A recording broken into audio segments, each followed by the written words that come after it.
Hey guys, it's my last day in Okinawa, so I wanted to share some of my first impressions of the place. It's been my first time in Okinawa, it's also been my first time in Japan. But one thing that's been made very clear to me by everybody here is that this place is very, very different to Japan. It's very unique. And that's because, you know, as we've discussed before, Okinawa wasn't like fully properly part of Japan until like the 1870s, so it maintained a very, very unique culture from the Ryukyu kingdom.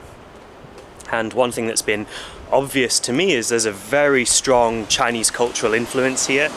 In many ways, I actually feel quite like I'm in Taiwan. I think there's a very, very similar vibe to Taiwan. I mean, a lot of the architecture, like if you look at Shuri Castle, which unfortunately was burnt down, but the parts of it that you can still see, and also from the older pictures of it, you know, it's very, very like southern Chinese kind of Fujian, Taiwan kind of style. You know, a lot of the other architecture, the temples and things are quite similar. You know, the food, just the kind of the pace of life and things are very, very similar. So yeah, it's really, really surprising to me. It's got almost a bit of a Southeast Asian feel as well. It's got that kind of slow pace island culture. It's very casual, which people have told me is very, very different from Japan. So that's been really, really interesting as well. I'm not going to go into too much detail about the martial arts specifically. I'm going to save that for when I actually produce the documentary.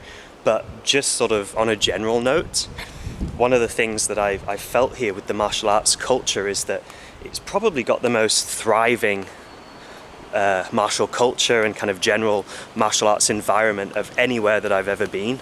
I mean, you know, you walk down the street, there's dojos absolutely everywhere.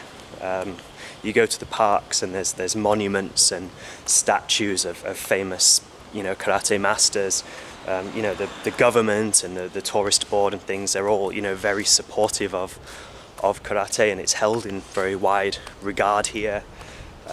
So that's, you know, really, really different to other places I've been where it's, you know, like in China or, you know, even in places in Southeast Asia and you know, Taiwan and stuff. It's like you've kind of got to know where you're going, know where to look. Otherwise you'd think there's hardly any martial arts. Here it's just everywhere, and it's very, very like clear and obvious. So that's very, very cool. And you know, there are so many Westerners here training as well. You know, I've seen a lot of like karate tourists, you know, big groups of Westerners, you know, walking along, like visiting tourist sites and in martial arts stores and stuff, and they've all got, you know, t-shirts of the dojo that they're visiting, and there's been loads of them. I've actually been recognized a few times here, which has been quite funny. I've been approached and, you know, people have said they watch my videos and stuff, so that's really, really cool.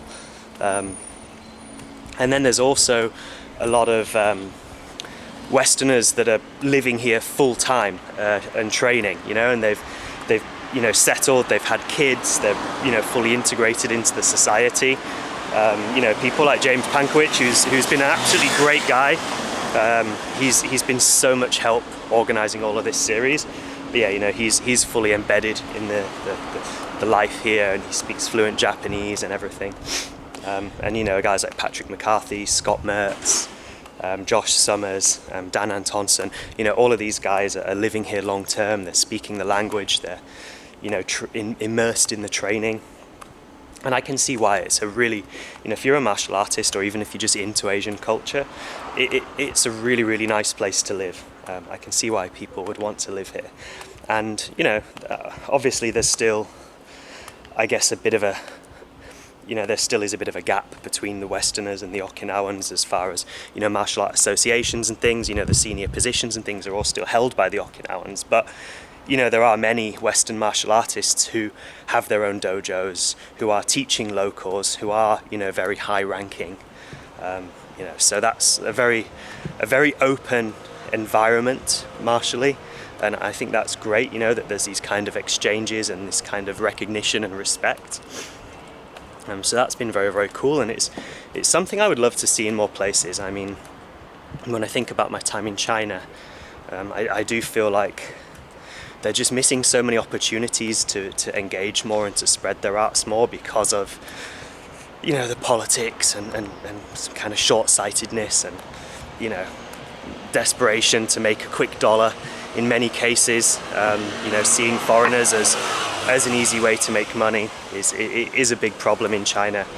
You know, Southeast Asia as well has a lot of this similar kind of problems, but here it seems, you know, seems very, very open. And I think that sort of looking at the bigger picture and looking more long term, that's made karate do much better for itself than, you know, arts in other places. So I definitely think that's something we as Chinese martial artists should really try and embrace more.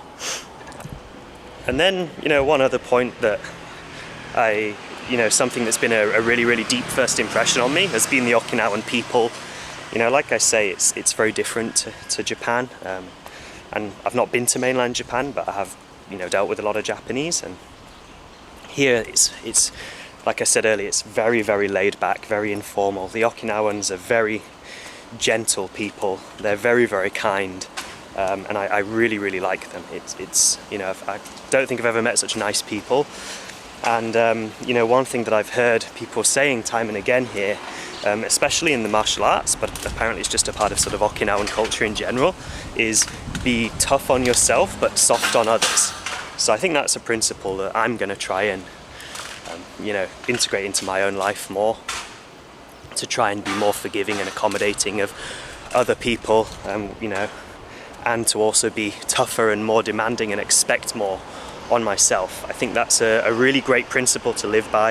I think that's embodied very much in the culture here and in the way of training as well. I mean, I found I was kind of expecting, you know, Japan, I was expecting to come here and the training to be very formal and very strict and hierarchical, and I was thinking, you know, given my own background, I would kind of find it difficult. Like when I trained in South Korea, I found that this kind of strictness and hierarchy and things didn't really vibe with me, and I did have a difficult time with it. So I was a bit concerned that was going to be the case here, but no, actually it's been very, you know, they're very informal when they train.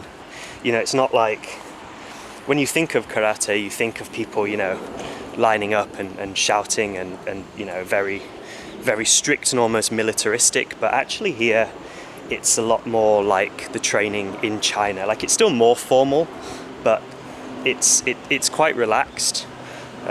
So that's been really nice. But yeah, so that's my first impressions. I'll talk a bit more about what I've discovered and uncovered in a podcast that I'm going to do with James, hopefully in the coming weeks. I'm planning to do a podcast with you know, Josh from Okinawa Karate Podcast as well.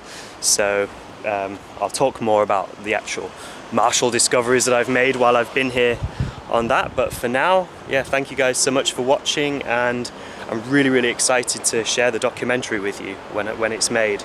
Probably looking at releasing it early on BujinTV, around December or January, depending on how long it takes to edit, and then it will go publicly on YouTube a while after that. So I'm so excited to show it with you. I've seen some absolutely amazing things here. Some of the stuff that we're showing on the documentary, as far as I know, is going to be the first time to be shown in English language, so that's going to be really great. I could be wrong, but I certainly haven't seen some of these arts presented in English language before. So yeah, stay tuned, and thanks for watching.